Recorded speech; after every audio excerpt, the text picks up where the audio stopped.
Music in the background. He's got his. How old is that guitar for first starts? It looks a little bit. 15 or 18 years. Yeah, it's not quite like Willie Nelson's where there's holes in it, but On it. it could happen very, very Cool. soon. It's a pretty good wear spot. Yeah, there absolutely is. My buddy built it for me years ago. It's a Martin OM shape, but my friend built it. Okay, well, we're going to put that guitar to business here very shortly. Cabin Fever, the #1 selling album in Canada right now. Cabin Fever is not just a clever name; it's how most of this music got inspired, right? Kinda, yeah. I got a log cabin an hour northwest of Edmonton on the Pembina River, and yeah. Well, the backstory: we built it.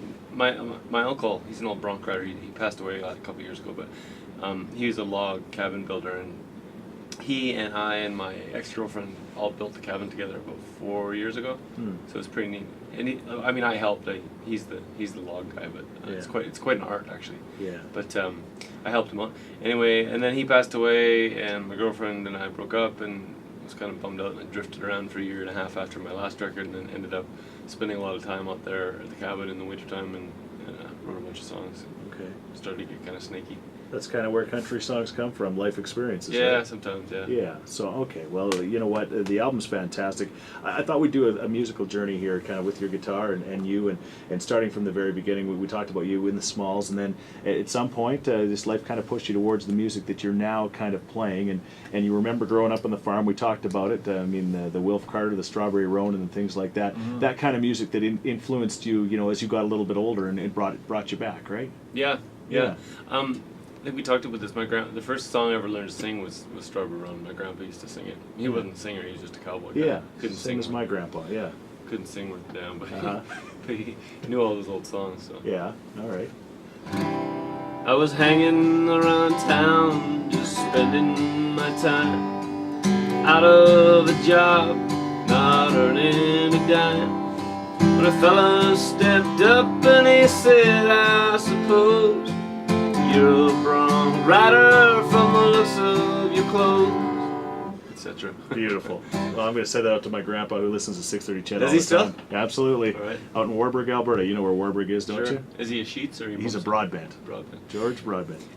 It's neat because at some point I've read vague histories about this. I think in the 50s, some DJs or some DJ maybe combined country and western together. Mm-hmm. But before that, they were separate because country music was kind of Appalachian, Tennessee, Kentucky, kind of more bluegrassy almost, kind of stuff, mountain music. Yeah. And western music was like the Western Plains cowboy ballads and stuff like that, which is quite a different thing. Uh-huh. And then at some point they put them together. But that song, like Strawberry Roan, all those little cowboy songs are neat to me because they're actually Western songs, yeah. with cattle and horses. And the strum pattern too, right? Is That's that a little classic? different too, yeah. And it's funny because there's not a whole lot of rural content in a lot of the country music these days, and those old cowboy songs are neat because they're very tied to. It just comes from guys working on the land and singing about it basically, which is pretty neat. Yeah, absolutely. I try to keep a little bit of that in our stuff. You absolutely do. Okay, and then we were talking earlier about the $5 Bill song, which was the first time you actually experienced some radio success on country radio. Yeah. And never saw it coming. It's a fun little kind of fun-loving kind of song. Can you do a little bit of that one for us? Yeah, sure. It's, and that one, speaking of rural experience, that one's my grandpa, same grandpa. Yeah. Used to actually no, that's not right. My mom's side. Okay. He used to ranch north of Montana, and he used to tell me that during the Prohibition years there was a brief period where booze was legal in Canada, illegal in Montana. Okay. So they would guess what? Allegedly make a few bucks on the weekend. I wrote my new song on a $5 bill, but I won't be able to sing it until I get hot on the trail for to pick up the track of the dirty little thief and get my $5 back. Well, I wouldn't stop talking my Canadian rye bouquet. The palate was crisp and dry. The Seagrounds bottle tasted mighty top shelf. I said, "Thank you very much, sir, I cooked it myself." Of course, that didn't wash with the boys down south. Judging by the stream of color coming out of their mouth. I can't figure why, cause where I stood, I got just as damn drunk as any store-bought would. I wrote my new song and on and on. It's fantastic. It's absolutely fantastic. I'm just tapping my toes here and enjoying it. Okay, so after that song, the truck. Oh, you go ahead. I should interject. There's actually one that got played a little bit. Just like we made a video for it for like $10 or something, and CMT played it a little bit, just about 3 months before a $5 bill. Okay. That was this one. I'm gonna shine up my boots. Yeah. I'm gonna go into town. I'm gonna scrape up $20. I'm gonna throw it around. So yeah, shine up my boots got. I think it may be. I'm guessing it might be the least expensive video ever to be aired. $10, yeah. 10 or 15. Just a pair of boots? Was that it? Pretty much. All right. Well, then the Truck Cut Stuck came out, and that was kind of a life changer, because that became a gigantic anthem. And again, another song you never saw coming. You write the song about a life experience. Yeah. Now that one's kind of interesting because it's absolutely literally true from start to finish. The only thing that I get asked all the time, but the only thing that's not true in that song is that we didn't actually put the canola seed under the wheels. Okay. But we had a bag of it and we were considering it. It's the one guy who works for a seed company. He had some in the back of his truck. Everything else in the song is absolutely true. You thought it would happen. Can you sing the chorus for us? Yeah, sure. It's hard to start. Chevy got stuck in the Ford, got stuck, got the Chevron stuck with the Dodge Shuttle. Dodge got stuck in the tractor rut, which eventually pulled out the Ford. And the Toyota. Like it's funny because I get endless questions about people get into arguments about which truck actually ended up pulling the other ones out. Yeah. And I try to tell them the whole point of the song is it's not about that. It's about bringing us all together. A community together to try to figure this It's the John stuff Deere out. that actually pulled it. We never had the truck experience, but on the farm we'd have the tractor getting stuck in the dugout when Dad would go out in the dugout to try to push the snow off so the kids could skate on it, and then it would go down. You know, that kind of stuff happened around our place. And then you'd have to get a Caterpillar in to get the tractor out. So maybe that could be the second song there. All right, well that's cool, and I want to hear just a little bit of the Calvary song. What's the story behind that one? Well, that one's different because I made that record. It's from a record called Horse Soldier, which is our fifth, I guess. And that one was different because it's sort of it's got a lot of military history songs in it. I was a big Johnny Horton fan as a kid, and Marty Robbins. He does a little of that, but Johnny Horton is the king of military history songs. And the joke I always tell people is that I didn't feel there were enough women coming to the shows, so I thought the best way to remedy that would be to make a record full of military history. They'd be crazy for it. It's like Justin Bieber should do that too. You know, really, what's he thinking? But the difference about this one is that most of the stuff I write about comes from my personal experience or family stuff or the stuff around here. But the Horse Soldier stuff is mostly just because I read a lot about that and I'm interested in it. Yeah. So that stuff is mostly just from being interested. Yeah. Well, I wanna be in the cavalry if they send me off to war. Well, I want a good steed under me like my forefathers before. I want a good mount when the bugle sounds and I hear the cannons roar. Well, I wanna be in the cavalry if they send me off to war. Well, I want a horse and a volunteer force that's riding forth at dawn. They say for me some gallantry that will echo when I'm gone. I beg of you, Sarge, let me lead the charge when the battle lines are drawn. Let me at least No, that's it. It's all good.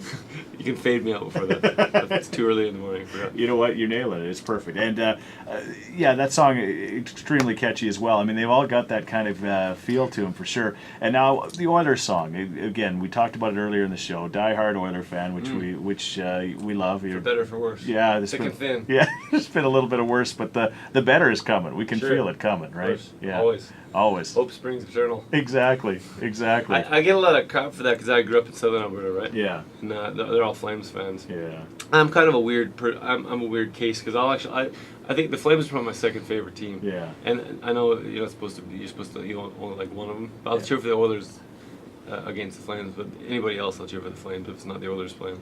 So I like them both. Okay. Basically. Well, the Oilers song. The Oilers more. It was originally the Roughest Neck Around, which is a song, kind of a tribute for the hardworking people, the men and women in the oil industry, right? My brother specifically. Yeah. So you rewrote it, the lyrics, and you turned it into an Oilers song, and you got to do a chorus of that one for us.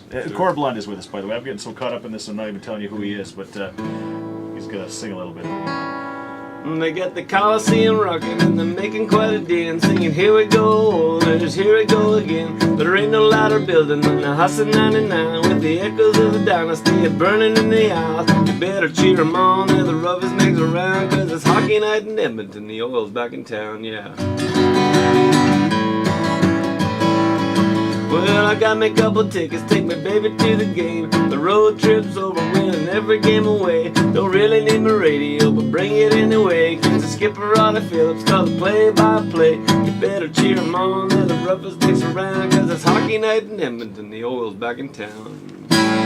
Yes, indeed. And Ron Phillips, you had to mention him. Grew up listening to him, right? That's his verse. Absolutely classic. I got to meet him, which is awesome. We went together, actually. Wait, when you sang the song? You introduced him to me. Yeah. That was a cool moment for me. Yeah, well, yeah, me too. I mean, yeah, you grew up. He's actually from Kalmar originally, Ron Phillips. Yeah, he went to school with my mother-in-law. She said he always talked in class. Who would have thought, huh? Of course he did. Yeah, absolutely. Okay, now Cabin Fever's got a lot of great songs on it. I'll let you pick, but I'm not going to try to influence you. But the one you sang at our golf tournament, just a little bit of the cow song, it's just a classic. Is that a... Yeah, well, it kind of brings it full circle, because at the beginning we're talking about keeping rural content in country music. Right, and it's about as rural as it gets. And being influenced by your dad being a horse doctor and all that kind of stuff, that's right? Yeah. Okay, well. And you came up with this in the cabin. Yeah, pretty much. Yeah, this is about everybody who's got a dad or an uncle or a grandpa who just absolutely cannot function unless there's some cows on the place. Okay. For better or for worse. Well, everything is better with some cows around.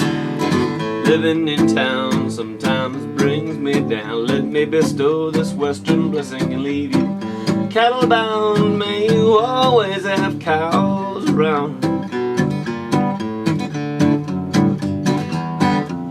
What else is gonna get out when you don't close the gate? What else will make you prematurely show your age?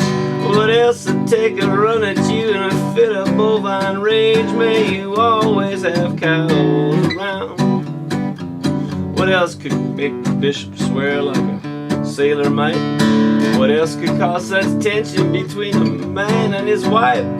What else could ever bring all these enhancements to your life? May you always have cows around. Well, everything is better with some cows around.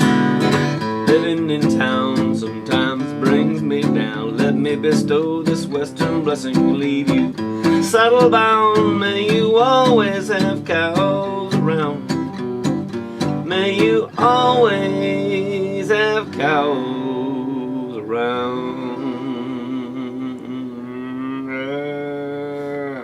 And may we always have Corb Lund around. What a fantastic hour we've had with you. Again, #1 selling album. It's fun music. Cabin Fever is the name of the CD.